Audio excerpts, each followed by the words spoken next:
Farms were a huge part of medieval society as the lifeblood of the feudal kingdom, and the same is true for manor lords. But how exactly do they work? How tricky is crop rotation? How large should I make my fields? All these things will pop up the first time you go to jump into Manor Lords, and I'd like to help you by breaking down the mystique behind the farming system so you can learn the best ways to farm in Manor Lords. Now, this is your first time on my channel. The way I like to do things is by upfronting the knowledge of my videos. So with that being said, the biggest takeaway you should get from this video is that making a farm should not be one huge plot of land. Instead, you want to have multiple very small fields, around 0.2 to 0.3 Morgan each, so that your families can easily plow, sow, and harvest a crop before winter. Also, I strongly recommend the heavy plow development, as that allows a field to be plowed by an ox while the other families working go and tend to the other fields. Outside of that, another big thing you want to work on is crop rotation. And it's hard to explain this without visual aid, but basically, you should be viewing your crop rotation across all of your fields at once, rather than simply setting it to one field at a time. For instance, setting 3 fields to harvest, and fallow on 1 year, then rotating that fallow around the fields is better than setting each field to harvest, fallow, harvest across 3 years. If that doesn't make sense, quickly navigate to the chapter below in the timeline to see how I lay all that out. But that's the entire gist of the video. And if that's all you wanted to know, please feel free to shut the video down and get back to playing Medieval Farming Simulator 2024. Before you head out, please don't forget to like, comment, or subscribe if this video helped you, as those things have a huge impact on my channel. And lastly, if you want to support the channel as well, you can purchase Manor Lords via my Nexus Store using the link in the description. You'll get a Steam key directly from the developer, and like I said, it is a great way to support the channel. Let's get started here on how to properly manage your farms in Manor Lords. So loading into the game, let's talk about setting up your farm. And I already have a farm that we're going to be using for a lot of these examples, and we'll use a couple other saves. We'll be jumping around quite a bit. But we're going to jump into the construction tab, and we're going to go over to the farming tab, and we're going to see all the necessary things we need for farming. The first thing, though, is the field button. If I click this, we can see all the overlays, but let's right click and we can still just click them manually on the right side of the screen here. So the first thing we're going to look at is emmer. Emmer is wheat. So what we want to look at is, of course, and this is pretty self-explanatory, but just to kind of say it for continuity's sake, we're looking for 3 clustered plus symbols, right? That's going to be the best form of fertility. Now that's probably going to be anywhere from like 55 to 60% fertility. This is probably going to be anywhere from, I don't know, like 40 to 50. It all depends really on the size of the field. That will distribute the fertility across the field, to be totally honest with you. But for the most part, looking at any of these 2 symbols is what you're going to pretty much be looking for when it comes to the field production. Now you also have flax, which is going to be a pretty big, important early game field. So we have flax, we have emmer, we have barley, which will become a little bit more important a little later, and then rye if you jump into that development. You won't be able to tap into this unless you go with that development. And rye will kind of replace your wheat more or less. Now, looking at this map, you can see our emmer field is not great here, but it's a really good flax field. I kind of have the best spot already chosen for the farm, and that's okay. We'll talk about that in a little sec. So what I want to do here to set this farm up, you can just do it like this if you want, and kind of make your farm. But personally, the way I like to approach farms is use R to bring up the road thing and just make like a little plot of land here. And I don't want a large one, just something nice and manageable. There we go. That bothers me right there. Could you? Thank you. Oh God, that's just terrible. This is like the worst thing about playing this game is getting those roads right, man. Oh man, that was bad. Even that's terrible, but still. We're coming in here. We're going to go to the field tab, and your instinct might say, okay, I'm making a farm. Cool, they're going to manage that entire farm. Nay, that is not how you should make farms in Manor Lord. Not that I've ever covered Manor Lord. How you'd approach this is, instead, go to the farm tab, and you want to make fields that are about 0.2 to 0.3 Morgan each. So we can probably do something like, let's actually do this to this. You know what? For the sake of this is a pretty small farm, but that's okay. Pretty small field, I mean. This is 0.1. Here, we'll do a 0.2 down here. I'm really liking the failed geometry of this entire layout I've got. And I like to stick around 3 or 4 for the first field. And this will do actually pretty well. Now, what this is going to enable my farm to do here, the farmhouse when I build it out, is have a brain aneurysm trying to set up this entire field live on air. Sometimes this can get a little cattywampus. And if you've never used that term, I bless you with it. There you go. So now we've got 4 fields. And this is really going to be your layout, because when you've got a field this small, you're going to get a good yield of crop. Your families that are here are actually going to be not allowed, but they're actually going to be able to completely plow and sow seeds into this field in a timely manner. If I were to do one big, huge plot here, they probably won't be able to plow and sow and have everything grow in enough time. And that's the biggest thing when it comes to Manor Lords and crops. When it comes to growing them, that's fine. But you've got some stages here. Let me actually click one of my available ones to kind of bring that up over here. You've got 4 stages of farming. You have plowing, and then sowing, and then growth, and then harvesting. As long as you make it to the crop growth portion and before winter, you're fine. If you don't, if winter hits, all of this just gets destroyed. Boom, it completely restarts. So that's the important thing, is that you need to make sure this happens. If these 2 things go from this white kind of colored in color to black, then you're good.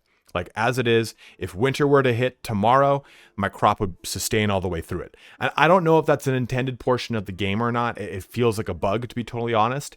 So don't rely on that 100%. I think you should try to harvest things before winter, because, you know, that's how crops work.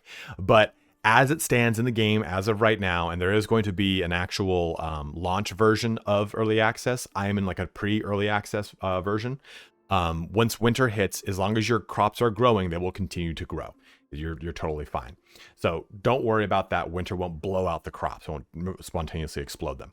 But again, this size is going to allow your fields to be properly managed by your families. They will come over there, they will sow and plow all these. And what you'll get is this. And this is going to kind of break out into a conversation about crop rotation in just a little bit here. But what will eventually happen is that we are going to be able to have that crop growth happen. This wheat is going to grow for me. I'm in the first year on this save, and don't worry if you don't get a good full year of growth in the first year. In fact, a lot of people just recommend the first year, plant your fields. Not plant your fields, make your fields and just keep them on fallow. Keep it like this. I mean, you could technically start your game up. Go through the whole first portion, the first year, just do a bunch of meat and berries and save your game. And then just have this do that for that first year. You don't even actually need to make a farmhouse for them to fallow. It'll just do it on its own. And then the next year, build a farmhouse and start actually trying to do crop rotation and set this all up. But this is the early portion of establishing your farm. And it really comes down to these smaller fields, not a larger field. 0.2, 0.3 Morgan is going to be around your wheelhouse until you have larger workforce that can work larger amounts of fields. And another way to kind of do this too, and this is actually kind of period appropriate, when it came to the plowing, sowing, and also eventual harvesting of crops in the Middle Ages, and even now, a lot of rural towns, almost said people, rural towns, especially if you look at like the Midwest of America, they actually have seasons where everyone stops what they do to go do the harvest. It's the harvest week, the harvest weekend, whatever it is. So you can actually pull people off of a lot of non-necessary jobs. Like, hey, you know what? We don't need anyone in the storehouse and the granary and stuff like that. Let's just go ahead and stack them all in here.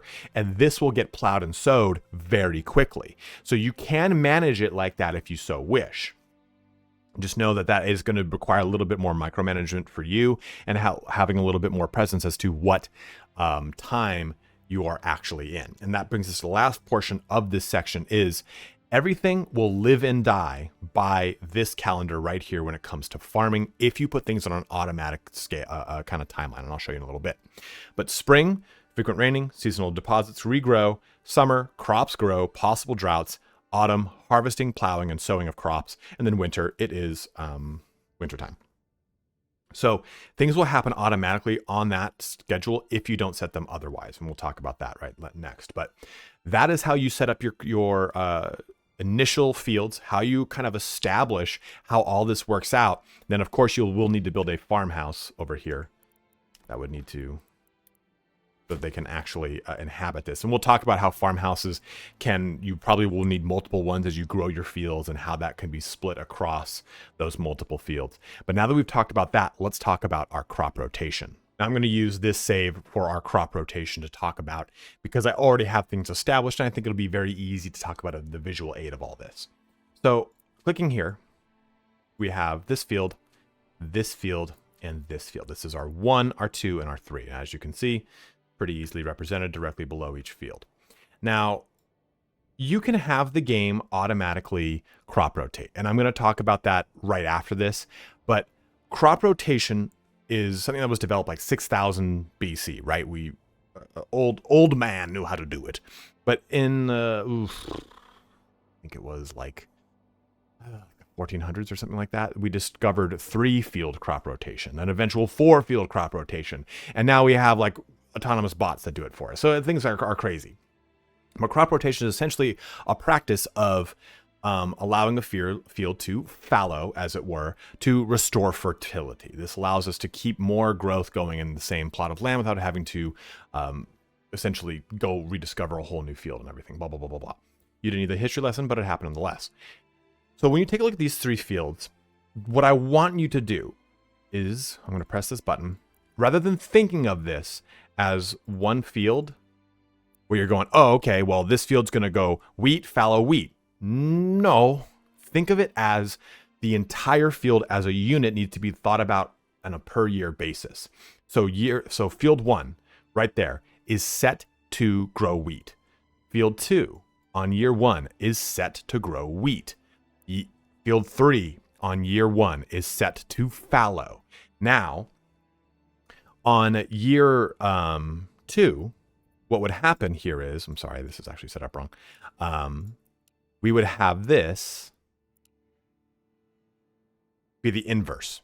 So field 1 would fallow. Field 2 would fallow. Now field 3 would grow wheat. And ideally, you'd probably want to put this on like a 4 field basis so that you have 2 fields on, 2 fields off, 2 fields on, 2 field off, just kind of rotating back and forth. And with this, you will increase the fertility percentage. So you see this number right here, even though that this is as you can see, all triple pluses, right? This is a 57%, this is a 54%, this is a 57% at the current fertility level. In the next year, this number is going to drop because we have planted and harvested wheat in this year. So next year, we are going to have that fertility number drop, so we fallow to increase it again. This allows us to basically keep fertility at a baseline that we're constantly going to have a decent, dependable amount of crop yield, versus just saying, okay, we're gonna just farm this into the ground till it's at 0% and then build from there. You can do that if you really want, but I wouldn't recommend it because your yield gets less and less every year for the same amount of labor. And that's the biggest thing, right? We're trying to optimize the amount of labor invested in this location so that we're not spending tons of time just putting things in spots. Now, like I said, this is going to go grow, fallow. It'll become the inverse of this, and it will go in perpetuity. So when this really comes down to, though, is this schedule and automatic versus manual crop rotation. So the automatic crop rotation is simply pressing this button. This will do what it wants to do. It will happen on a set schedule, and it will do everything it needs to do. So if you have a lot of fields, you're in the later stage of the game, you don't really need tons of food, just put it on this automatic crop rotation. You'll be just fine. But in the beginning of the game, do not use auto crop rotation. And I'm going to tell you exactly why. We're in August. We're coming up into September. If I were to keep this as is, Right now, we only have 21% growth, but we still have quite a few months until the actual winter hits. What'll happen is September will hit, which, as according to this calendar, is harvesting season.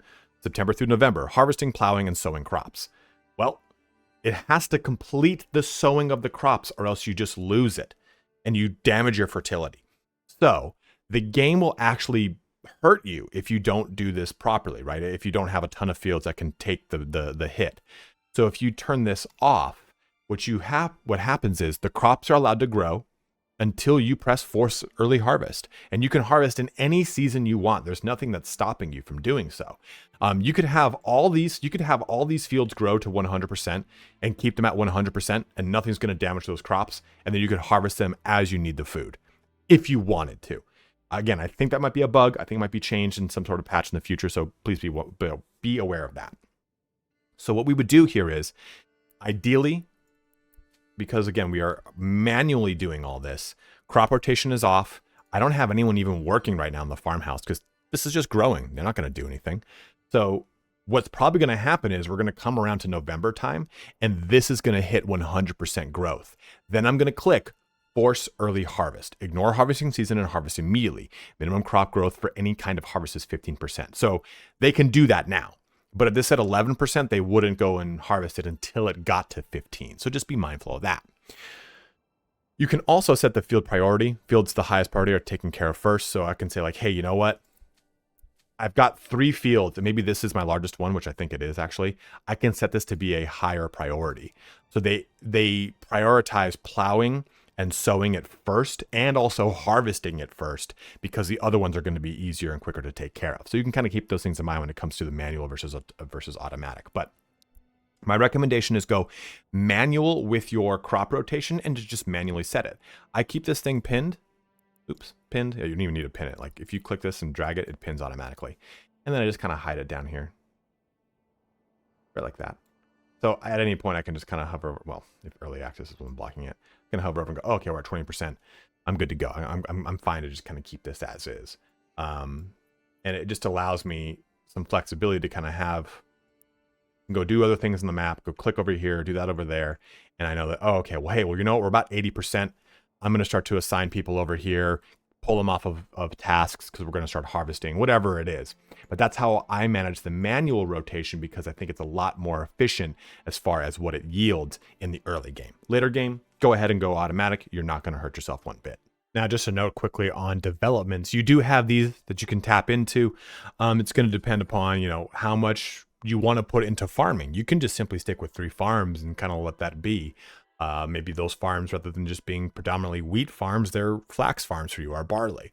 And you can kind of lean in that direction however you wish. Maybe your food predominantly comes from beekeeping and apiaries and honey. Or maybe you're trying to focus on orchards, which is a whole different situation, right?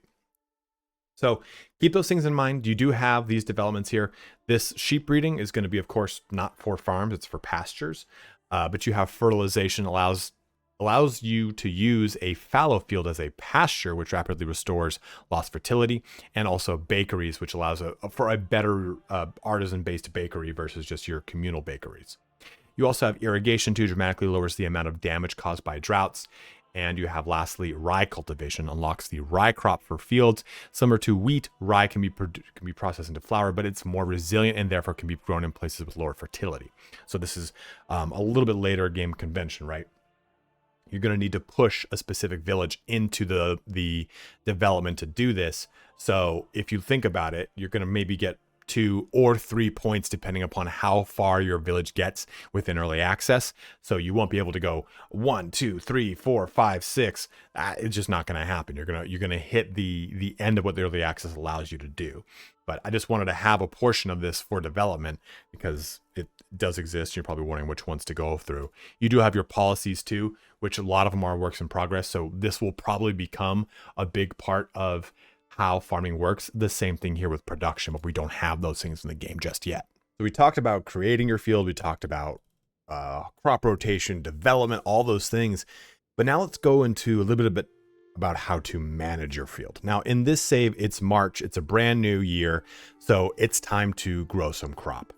And we can take a look at our fields to see what we've got. I'll click this one because I was doing an experiment.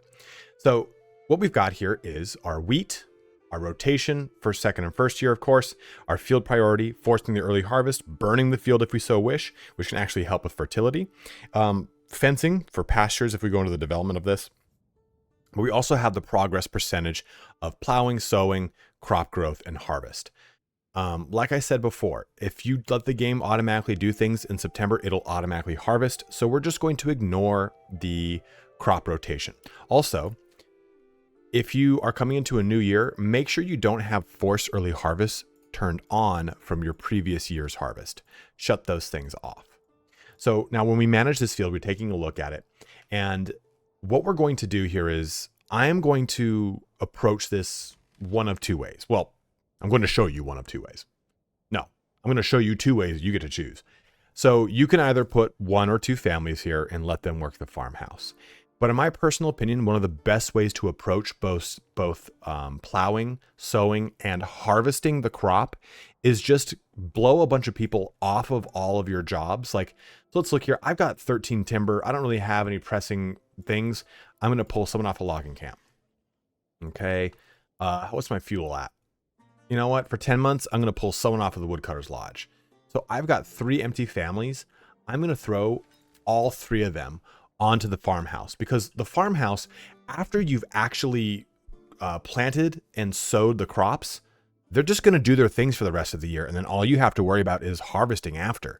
This is a building you don't need to keep maintained at all in your playthrough. Now, the other thing I want to talk about in this section is the ox.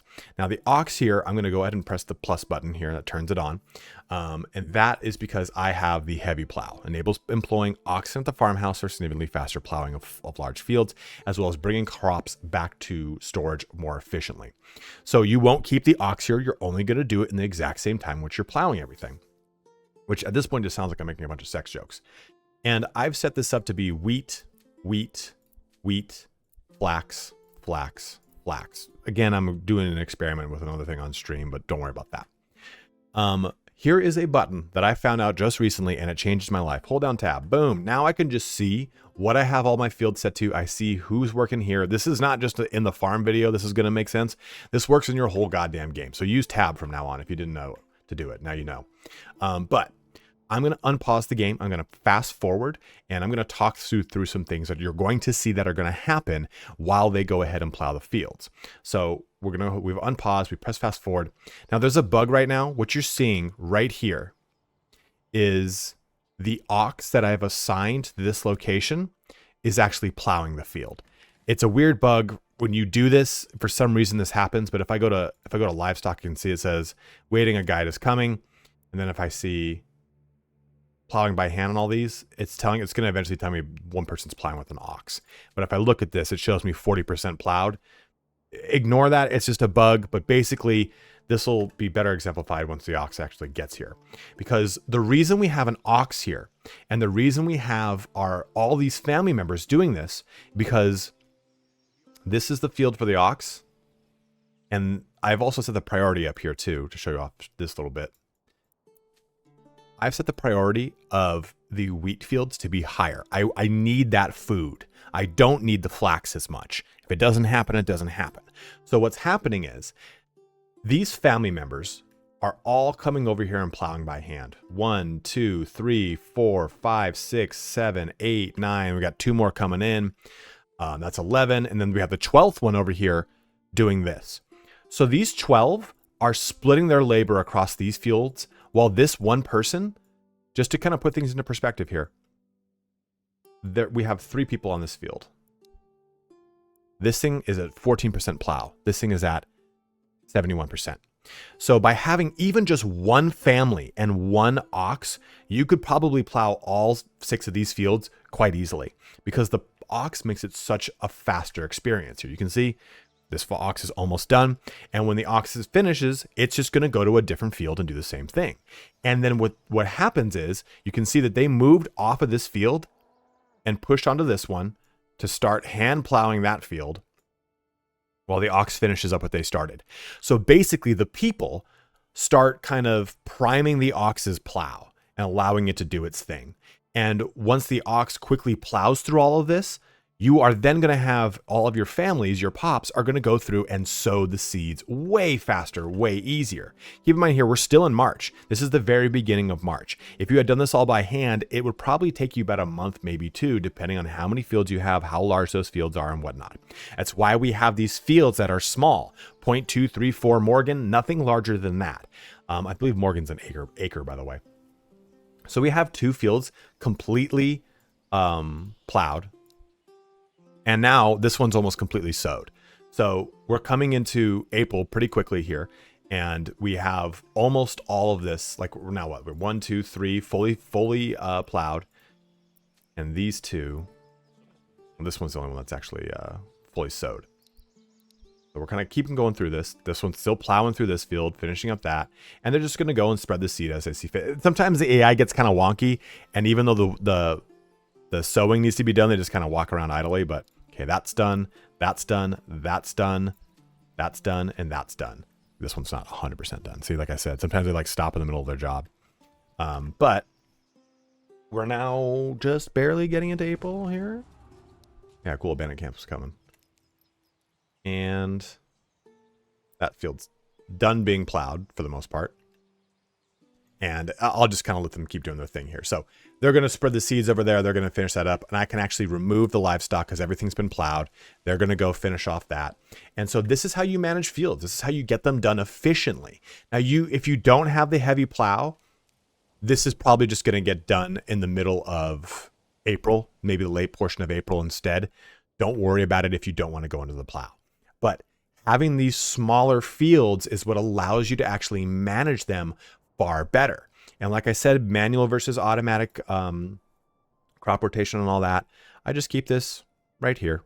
I don't even really need to keep it here. I know that this field is probably not going to hit 100% until around September time. And we're going to have plenty of time for that to go through. And in this section too, I think it's just kind of to close this section out, it's worth noting about the percentages. Like I've said earlier, these percentages are going to go up whenever you fallow. And you can also swap the crop from going from wheat to flax to give it a little bit of a break. So I could go wheat, fallow, flax, or wheat, flax, fallow, whatever you want to do. But you probably do want to throw fallows in there to help overall increase the fertilization of all 3. This just gives a little bit of a break on one crop when you swap to another. That's why I did this. These were wheat before, so I decided to go with flax this time, and I went with wheat on these. But if I hold down tab now, everything's planted, everything's set. I know that I'm going to get 18, 25, 24, 30, 26, and 25 yield. And I can keep this right here if I want, or, I can go ahead and play the game over in this region and go, well, hold on tab. Let's go over there. All right, cool. These things aren't ready yet, they're not at 100%.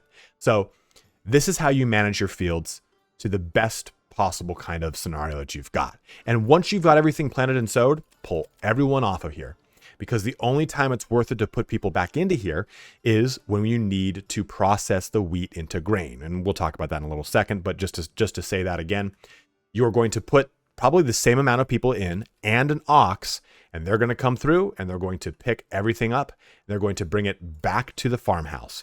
Then at that point, I would have the number of families in the farmhouse to let them thresh the wheat into grain. Boom, you are done. You could watch no more of this video and get everything you need to right from what we've just said. So taking a look at this plot that we've got, where I've got 3, 4, 5, 6, 7 fields, and I've got 1 farmhouse. This is not enough to service all of these fields. I could put more families here. Sure, you could put 3 or 4 families here, but realistically, you do want to make multiple farmhouses for large spans of field. And you don't need to. You can just put more population into them. Really what the game comes down to is transporting goods from A to B. And we're going to talk about this when we talk about the oven and the windmill a little bit. But if I were just to keep this farmhouse here, to move crop from this location to this location, especially in something that is as time sensitive as farming in this game, it just wastes time for your characters. So ideally what I would do is create another farmhouse over here and out of the way of any fertility. Like let's just say that I had made this farmhouse all the way over here, or I made this all the way over to like a better fertility situation. I'd want to do something like that, or even just over here, which is fine, which it's okay. I'm not really going to make another field right there, whatever. I'd want to make another farmhouse here, and I'd want to limit where they go. Okay, this one's going to be right here. You're just going to work on these 3 fields, have at it. Or limit these guys, you're only going to work on those 4 fields, have at it. This way, it allows for less overlap between the houses, and you could even have like, hey, you're going to work on those 4 fields, and you're going to work on those 4 fields, knowing this one overlaps. So, because this is not too far from this location or this location, right? But this is far from this, and this is far from this. So having like a Venn diagram of work area is just fine. But having multiple farmhouses as you grow out your fields is going to be ideal. I think in year 1, in the very early portions of the game, this is probably what your fields should look like. Just 3 fields. Let them just kind of have at this. As you start to grow in burger slots and that requirement for wheat and flax starts to grow, and you go into a 4th field or a 5th field, whatever it is, you're going to want to add another farmhouse to make it so that they're harvesting the crops is quicker, sowing the crops is faster, and getting that ox over there to start plowing them is going to be a faster process as well. So when it comes to your windmill and your oven, it's all about understanding how things transport in this game. Now, you can see right here, this is a character holding a hand cart. And in this hand cart is, well, it's meat. You can clearly tell, right? But the character is going to transport, I think it's something like 10 units of meat when it comes to, or 10 units in general when it comes to hand carts. But when it comes to their individual hands, they'll only use one item, move one item at a time. And the placement of your oven and your windmill are going to be dependent upon a lot of factors. So when it comes to windmills, you obviously want to place them where your windmill efficiency is as high as possible, right? This efficiency is going to be dependent upon, is it obstructed? Are there trees? Are there buildings? So like right over here, this is like a 90%. You can see 99. You can see like a 77 was right around there. But if I place my windmill like I did, this is 100% efficiency. And the windmill is going to produce flour for me. It's going to take the grain and make flour. And where I'm going to grab that is from the wheat. So wheat is going to be stored over here at the farmhouse, and then it will be moved from the farmhouse over here to the granary. And then from the granary, we have all this action stuff, right? Like we have our grains down here, our flours, our herbs, our wheat, our rye, all that goes right here. And I've clicked the advanced tab to take a look at that. This is important. So what I can actually do here is have the granary not pick up flour. And then when we come over here to our windmill, the windmill is going to produce its flour however it's going to produce its flour. And our communal oven will use that flour to produce bread. Now this is of course best done during the winter in the earlier portions of the game when you don't have tons of families and you're constantly moving workers around. But hopefully eventually you'll be able to have some of these things near permanently staffed. Probably the windmill not as much. But since the granary is not going to worry about picking up the flour that's produced at the windmill, the communal oven will only have to walk to the windmill to get that flour. That's crucial because they're only going to do it with their hands. They're only going to move one unit at a time, not a whole entire shopping cart of 10 items at a time. This allows you to get a little bit more efficiency out of your units. Now, you don't need to do that. I mean, you can, here, for some reason it's not connected. You can have it be spread all over the place. I'm just telling you these min-max things to kind of give you an idea of how you can make it better if you're doing this already in your game and it's frustrating you. In one of my first saves, I have nothing close. I have not limited a single one of the granaries and I was just fine. But you ideally want to start looking towards that, and I'll talk about that in a whole separate video about how the advanced tab here in your granary and having multiple granaries set up is going to just kind of change how the game operates because your characters won't spend so much time, your pops won't spend so much time trying to do specific things here and there. It'll already be there for them. So right now, we can go ahead and fast forward this. I've put people in the windmill. The windmill is going to say, hey, they're going to go grab items. You can see them running all the way back here. They're going to go bring this over here to start working, right? And, oops, did I pause it? No. They're going to start producing all of that flour for us so that we can then put it into the oven. Now, I don't have anyone at the oven right now because we just don't have any flour. It's going to stay in this local storage right here since it's not going to go back over here to this granary, which is huge. And just keep in mind, you know, almost all locations in the game have some sort of local storage that you don't need to use the storehouse for. It's more important of things that are readily going to be used at market stalls and the such. You do want to kind of corral things there eventually, but you can use this to your advantage, like I said, right? To curtail the local storage or the storage of your granary, have it build up over here in your windmill so that we can use it at the communal oven. Those are pretty important processes or portions of how this whole process kind of comes together and how we get it really kicking in the right direction. All right, we've hit winter and it is time to turn that wheat into grain, that grain into flour, that flour into bread. So coming over here to the farmhouse, even though we're coming into winter here, we still have to convert this wheat into grain. And I don't think I illustrated that enough earlier. But once we have all this grain will then be converted into flour. There we go. Flour. And then that flour will then be made at the communal oven into bread. So obviously what's important about this is setting up our windmill and our oven. And I've gone ahead and placed them right next to each other. We're going to go ahead and take a look over here at the windmill. You know, we want to choose something with 100% efficiency. That's why I chose this. And you want to basically choose, it'll tell you right here, works most efficiently on empty land unobscured by buildings or trees. So, I mean, if you put it over here, it's 30%, right? Like, oh, this is 60%, 40%, there's a bunch of trees in the way. But even right here, you know, this is still 100%, even though it's buildings. It depends on the size of the buildings. So keep those things in mind when it comes to placing your windmill. Now, since we've done all that, it's important to also understand how your granary works. So we have someone at the granary right now. We have people. Let's see what you're transporting. Hans, are you transporting what I don't want you to transport? I think you are. Yeah, he is. And I just shut him off to do that. And I'll talk about this in a sec. So Hans here is holding a hand cart. And the hand cart can transfer 10 units of any resource that they're transporting either to the granary or to the storehouse.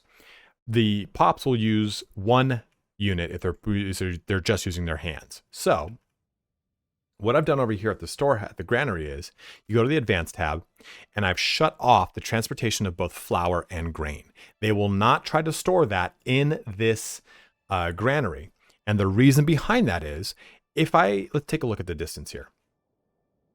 If we go from the farmhouse to the granary with all that grain, then whoever's at the windmill has to run to the granary to then bring it back to the windmill to then have the person who's running the oven bring it from the windmill to the oven. If I just kept everything as is, if I didn't turn anything else off, it would just go, all right, farmhouse, granary, windmill, granary, windmill, then windmill, granary, then oven, to the granary, back to the oven. They're going over themselves a bunch of times over and over and over. And like I said, you have something that's so time sensitive with your crops. So you might as well try to lean into this as best you can and try to get as most you can in a small amount of time, especially being winter where you can't do anything with the crops. You can put all those farmhouse people into windmill and communal oven work. So if I unpause this, we'll see they'll stop picking up this grain. They'll kind of just drop it right there. I mean, he might actually still do it because I told him not to pick it up while he was en route. I didn't see that. So again, this is set to off and off for our flour. Once you kind of learn how granaries really work and kind of make things readily available for your pops, but at the same time, make it so that you can just streamline what each one does, it kind of unlocks a huge portion of the game for you. So let's go ahead and fast forward this. So our bakers are going to transport. Oh, they dropped it over at this granary, didn't they? Oh, no. They're pulling all the way from over there. They're going to come over here. They're going to transport in. There we go. Nope. Just go right on by. Later, buddy. Transporting meat. Never mind. He's going to transport in this flour, and they're going to start producing it. And then whoever's working over here is going to go grab it and bring it in and start making that bread. So then what happens is When this oven produces this bread, which just was done a second ago, the granary is going to come and pick it up. See 22 of that grain's over here. So it's gonna get a little cattywampus as the units go and try and pick up what granary, or I'm sorry, which grain was deposited into the storehouse. It's gonna make things go slower. But at least the windmill and communal oven relationship is quicker because it can just simply go back and forth to each other. Oh, you've got flour? Cool. I'll come over here and I'll turn that flour into bread, picks up a flour sack, brings it in, produces it, makes bread. And then someone comes and eats the bread, takes the bread over to the storehouse, whatever it is. You can see how this will kind of go and work for you. So every single one of these locations has these local storages, right? And you can leverage these local storages to kind of reduce the time in between locations. It's why I typically try to make my woodcutter's lodge next to my logging camp, or have these locations next to somewhere that they can lean into grabbing those logs a lot easier. Whatever the situation is, you can use that local storage, and especially when it comes to farming, as that is going to be a huge kind of draw for you and how to set this up and make this streamline a lot faster. You can see we're producing a ton of bread really fast because we're not spending as much time running across the map to go grab that grain. So at that, it brings our video here to a close. And hopefully now you have a better understanding of how farming works. There's a lot of complexity here. You know, it's all about making these smaller fields to net larger gains than trying to do this giant field that gets you near nothing, if anything at that point, you know? So make smaller fields. That's a big takeaway, right? Have your farming production streamlined in the sense that the farmhouse can turn the wheat into grain. That grain can then go to a close windmill, and that windmill can then bring it to a close communal oven or bakery. Or have all those things close enough to a storehouse that can bring those items to them without a bunch of movement. Remember, the more time that your pops spend moving across the field or across the map to do their designated task, the less time they have to actually do the task. And like I've said now for the third time, farming is so time sensitive that you don't want to waste the time on just simple movement when you can just simply streamline it by having things somewhat close together. But if you have any other questions or comments or you know, hey, I saw in another video, do it this way or that way, by all means, let it be known in the comment section below. I'm always down for as much information to be disseminated out as possible. But as always, guys, thank you so much for watching here today. Have a good one and take care.